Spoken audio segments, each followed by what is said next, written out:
नमस्कार मंडळी. एक चमचा स्वाद चॅनलमध्ये तुम्हा सर्वांचं मनापासून खूप खूप स्वागत आहे. चला मग मंडळी, आजच्या एक नवीन रेसिपीला, नवीन व्हिडिओला सुरुवात करूया. आजची रेसिपी एकदम साधी, सोपी असं रेसिपी आहे. नाश्त्याचाच एक प्रकार आहे. नेहमी आपण बनवतो. प्रत्येकाची वेगळी पद्धत असते बनवण्याची. मी कशा पद्धतीने बनवते तुमच्यासोबत शेअर करणार आहे. मी इथं साधी, सोपी असं रेसिपी उपमा किंवा उपीटची रेसिपी शेअर करत आहे. काही जागी उपीट म्हटलं जातं, काही जागी उपमा. आता तुमच्याकडे काय म्हणतात ते सुद्धा कमेंटमध्ये नक्की कळवा. इथं तुम्हाला साहित्य काढून ठेवलेलं आहे. स्टेप बाय स्टेप सांगत जाईन तुम्हाला. सगळ्यात अगोदर इथे मी गॅस चालू करून कढई ठेवलेला आहे. एकदम बारीक करून ठेवायचं. फक्त 1 चमचा असं तेल घालायचं आणि एकदम बारीक गॅसवरती साधारण 2 मिनिट असं भाजून घ्यायचं. खूप जास्त सरबी भाजायचं नाही आहे. इथं मी ना रवा 1.5 कप असं रवा घेतलेला आहे. तुम्ही इथं कमी किंवा जास्त प्रमाणात तुम्ही तुमच्या आवडीनुसार तुमच्या पद्धतीने तुम्हाला किती प्रमाणात लागते त्या प्रमाणात ह्याचं प्रमाण वाढवून घेऊ शकता. आता इथं मी कंटिन्यू ह्याला भाजत राहायचं आणि एकसारखं कलर यायला पाहिजे. काही जागी जर थोडंसुद्धा ह्याला हलवत नसेल तर ना खालच्या जागी लालवट असं होत जातं. त्यामुळं ना बारीक गॅस करून एकदम छानसं वास येईपर्यंत भाजायचं आहे. ह्याला जास्त लाल करायचं नाही आहे. लाल केलं तर ना जरा कलर बदलला तर ना उपीट ना कलरमध्ये छान नाही वाटत. एकदम पांढरा शुभ्र होणार आहे इथं आणि एकदम छानसुद्धा भाजलं जाणार आहे. तुम्ही इथं बघू शकता साधारण 1 ते 2 मिनिटं असं भाजलं गेलेलं आहे. जेव्हा भाजलं हे कसं ओळखायचं म्हणजे एकदम छानसं सुवास येतं ह्याचं भाजल्याचं एक खमंग वास येते. मग तेव्हा समजायचं की एकदम छानपैकी भाजलं गेलेलं आहे. त्यानंतर इथं फोडणीसाठी तेल घातलेलं आहे. साधारण इथं 1-1.5 पळी वगैरे तुमच्या आवडीनुसार तेलाचं प्रमाणसुद्धा कमी जास्त करू शकता. सगळ्यात अगोदर इथं मी ना शेंगदाणे भाजून घेतलेले आहे. साधारण एक 4-5 चमचे असं शेंगदाणे घेतलेलं आहे. ह्याचंसुद्धा प्रमाण तुम्हाला आवडत नसेल तर कमी जास्त करू शकता. मी ना इथं फोडणीमध्ये टाकणार नाही, वरून टाकणार आहे. ह्याची चव जरा वेगळीच लागते, खरपूस असतं. जर फोडणीमध्ये टाकलं ना कचकच करतं आणि वरून टाकलं ना एकदम कुरकुरीत छानसं लागते. त्या प्रमाणात इथं मी काजूसुद्धा घेतलेला आहे. तुम्हाला काजू, बदाम काजू आणि शेंगदाणे जर स्किप करायचं असलं ते सुद्धा करून घेऊ शकता. असं काहीच नाही आहे, हे कंपल्सरी हे घालावंच असं म्हणून. तेल तर अगोदरच तापलेलं आहे. त्याच तेलामध्ये इथं ना अर्धा चमचा मोहरी आणि अर्धा चमचा जिरे घातलेला आहे.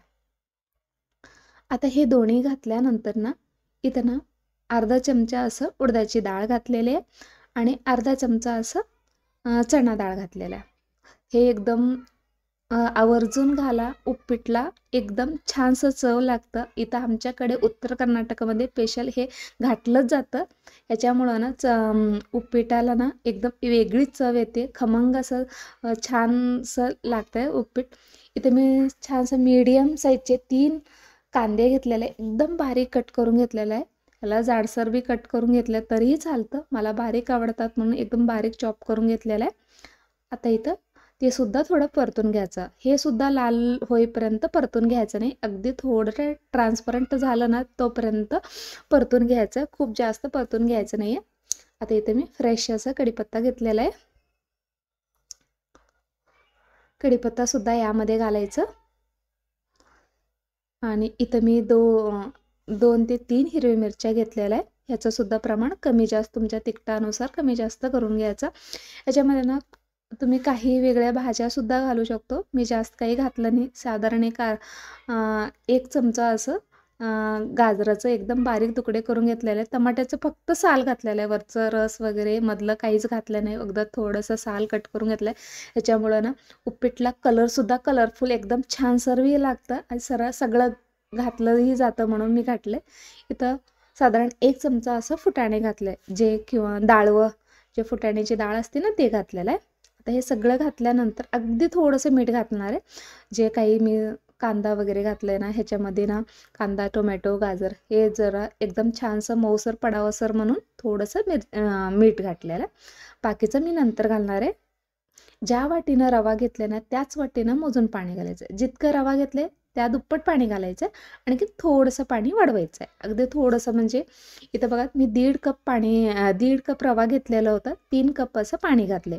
आणखी थोडंसं वरी अर्धा कप असं घालणार आहे. एकदम एकदम छानसं परफेक्ट असं मेजरमेंट आहे. काही किचकट होणार नाही आहे. अगदी थोडंसं जास्त घालायचं. ते नाही घातलं तरीही चालतं. इथं चवीप्रमाणात मीठ घालायचं. जर पाण्याला उकळी आल्यावर घातलं ना पाण्याचा कलर किंवा उपम्याचा कलरसुद्धा चेंज होणार नाही. एकदम पांढरशुभ्र एकदम छानसं होऊन जाईल. आता छानसं उकळी आलेले आहे. जे भाजून घेतलेलं होतं रवा ते घालायचं. एकदम एका हाताने फिरवत घालत जायचं. गुठळ्या होऊ द्यायचं नाही आहे आणि होणार पण नाही आहे व्यवस्थित. आपण ह्याला फिरवत राहिलो ना अजिबात होणार नाही आहे. आता एकदम फिरून घेतल्या झाकण झाकून ठेवायचं. एकदम झाकण झाकून ठेवलं ना एकदम छानसं फुललं जातं. साधारण एक 30 सेकंड असं झाकून ठेवायचं. 30 सेकंड किंवा 1 मिनिट असं झाकून ठेवायचं. झाकून ठेवल्यानंतर वरतून मी कोथिंबीर छानपैकी ह्यावरती पेरून घ्यायचं, घालून घ्यायचं आणि अर्धा चमचा तूप घातले. माझ्या बाळाला खूप ह्याच्यावरती तूप आवडतं म्हणून तूप घातलेलं. तुम्ही तूपसुद्धा स्किप करू शकता. एकदम चवीलासुद्धा छान लागतं तुपामुळं सुद्धा. तुम्ही नक्की ट्राय करून बघा आणि तुम्हाला कशी वाटते आजची रेसिपी नक्की कमेंटमध्ये कळवा. तुम्ही बघू शकता एकदम छानसं झालेलं आहे. उपमा पांढरशुभ्र झालेला आहे. एकदम रवा एकदम छानपैकी फुलत गेला आहे आणि खूप जास्त चिकटही नाही आणि खूप जास्त कोरडंसुद्धा झालेलं नाही आहे. चवीला तर एक नंबर असं झालेलं आहे. मग तुम्ही सुद्धा करून बघा नाश्त्याला अशा प्रकारची उपीट वगैरे. उपीटाचे प्रकार खूप वेगळे वेगळे आहेत. तुमचं काही वेगळं असेल तर नक्की किंवा तुम्ही माझ्यासारखंच बनवता ते सुद्धा कमेंटमध्ये नक्की कळवा.